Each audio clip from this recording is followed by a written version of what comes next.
Okay, so I'm Kavya Zala, a second year undergraduate from VGTI. So this is a high level overview of what I'm trying to do. I'll first ingest the Slack corpus.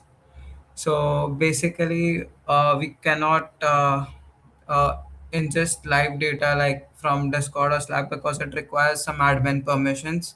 And using third party tools has some legal implications, which I don't want to do. So I'll use some data sets for it. Then I'll extract behavioral personas from the extracted data set so that we are giving an identity to the agent and it is also grounded to reality. Then we'll initialize the agents and the agents can post messages and we can have evolving states like motivation, experience, knowledge base. So talking about the data set, these are some of the data sets I went through. This is first one is the Chatterjee data set, which is basically a Slack data set, and its advantage is that it's already disentangled. So the threads are already disentangled in it. As you can see, the conversation IDs. So you do not have to manage different threads here, because normally what happens that although there are threads, but people do communicate in some other threads, and context does become entangled here.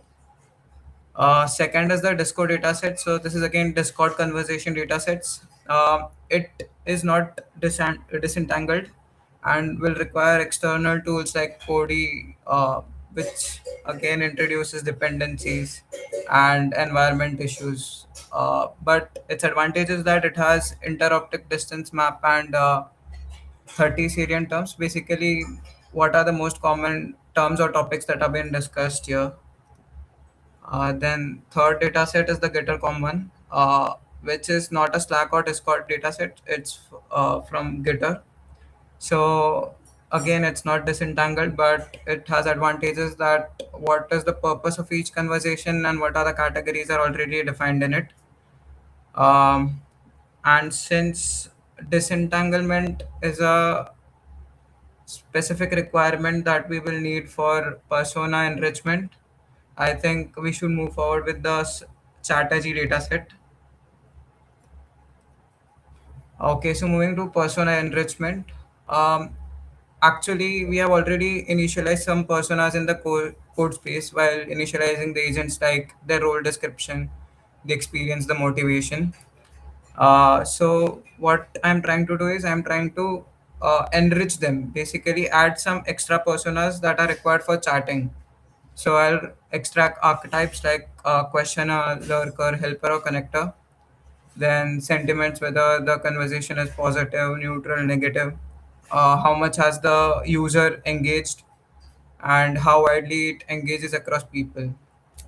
And this is the persona ideas derived from this paper, that is Generative Agents Simulacra, which is basically a Stanford paper. They are simulating your daily life through agents, and in that they have basically they have used the Sims, the game type of simulation, the Sims, and they are evolving state. So basically, each agent has some behavior, some memory, and as and when they are interacting, they are gaining some experiences and they are updating themselves. So how are we extracting? We'll first group the text according to the users, and then we'll extract this persona by passing it through LLMs. I know it sounds that we are using simply an LLM for this, but there are these papers that justify it, that large language models can actually infer the big five traits. Although they have used GPT models and here we are using Llama, so I know that the accuracy will be a little less. But the thing is, the current architecture is already computationally expensive. So running the whole simulation takes up a lot of time. So I want to keep it as minimal or as efficient as possible. Another approach which I thought can be used is the paid one, which is a uh, zero shot extraction framework. So basically, the original paid extracts triplet. So basically, the subject. the object and the conversation part, but we will have to modify it to extract the habits, goals, and characteristics. So paired is actually research based and it has shown high precision, but in our case, we would have to modify it. And also, it requires external scripts and dependencies, which might not be great. So I thought of using just the LLM for extracting the archetypes and sentiments. Moving to this frequency and breadth, they can be directly computed using Python. Moving on to stratified sampling. So basically, I'm thinking we can have three types of agents: conversation space only agents, the overlapping agents which take part both in the code space as well as in the conversation space, and third is the code space only. Basically, this is derived from real OSS communities because normally there are some people who just contribute on GitHub. There are people who take part in conversations only, and there are people who take part in both.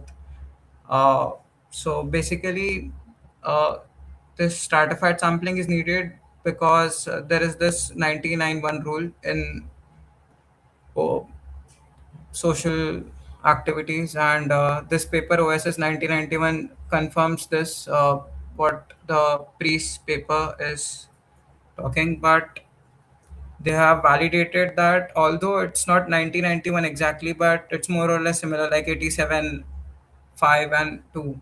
So 90% of the users are basically the lurkers who just come and chat very limitedly, and 9% of the people who actually contribute a little, and 1% are the super users. So, but in our simulation, if we keep this kind of a ratio, our simulation will be pretty dead because most of the people would be lurkers and they would not communicate much. So, in our simulation, I think we should uh, change the ratio a bit and keep five lurkers. Um, okay, so how would the overlapping agents map to the personas and to the original users of the uh, data set? So this is how we can map. So the existing code space traits can be matched with the compatible corpus archetypes like helper or connector, and these are some of the groundings from which I've inferred, though they have not directly mentioned it, but we can infer from these papers. Also, there are papers like Promise and Hicks, which show that OSS communities do require sentiments, and the Hicks paper shows that there are different types of archetypes like helper, connector, questioner, lurker, helper who uh, helps continuously, like, helps most of the time. Like whenever a question is raised, a person who helps, connector who basically is spread across multiple threads and provides recommendations. There's a questioner who asks questions, and of course there are lurkers who observe and send messages very less often. So I'm also thinking of evolving the agent states. Again, this is derived from the interactive simulacra paper, where people update the states using the memory and the type of interaction they have. So we can have updating um, motivations through experiences, like if a person is replying politely, a motivation increases, or by conversing more, we gain much more experience. So again, this cross coupling is what proves that we also need conversation space only agents, because they are not background noise. They actually help in the updating the code space one or the overlapping ones, because they update their motivation by conversing if they are being acknowledged, if they are being heard.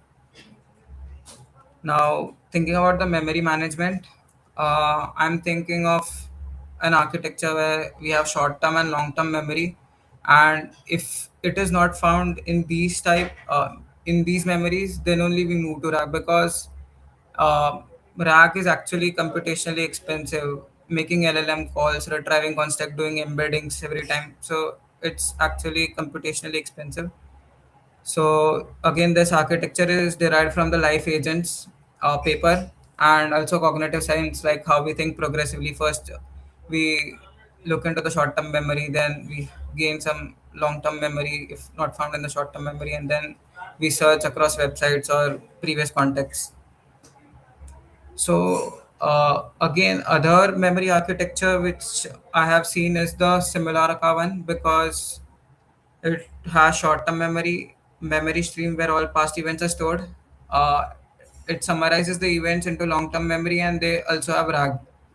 But the method they have used in the Simulacra one is actually expensive, as mentioned in the life agents. I have also take a screenshot from that paper and mentioned it here that the computation cost was $2,000 when it was done just run for 2 game days.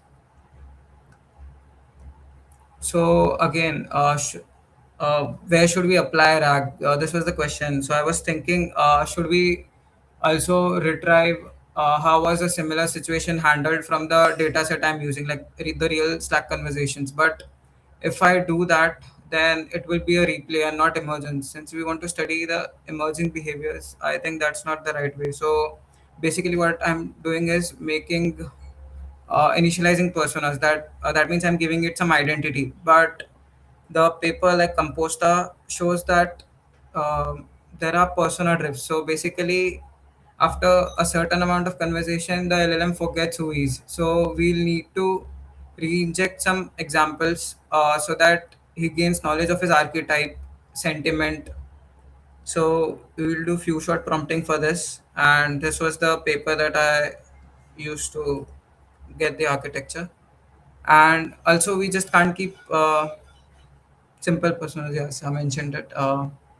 So yeah, so RAG should only be used to retrieve the conversation info and not from the dataset. So RAG, I'm just saying that RAG should be used to get info about the current conversation that is happening in the simulation and not from the dataset. Okay, so moving on to the RAG requirements, I think the vector DB should be chroma DB, since the simulation is actually incrementing. So the data is actually generating in every timestamp. And so if we apply just fez, it actually does re-embedding of the whole simulation again and again. So it's again very slow. Next, and ChromaDBs doesn't do this. So basically, you can have incremental embeddings without redoing the whole embeddings that has already happened.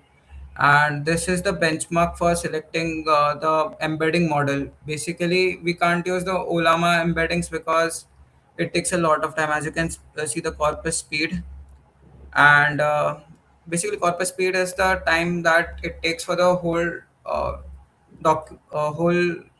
document to be converted into the embedding. And STS score is the semantic similarity score, so how much it is correct to the real semantics. So I'm thinking we can use this model as it is comparatively faster.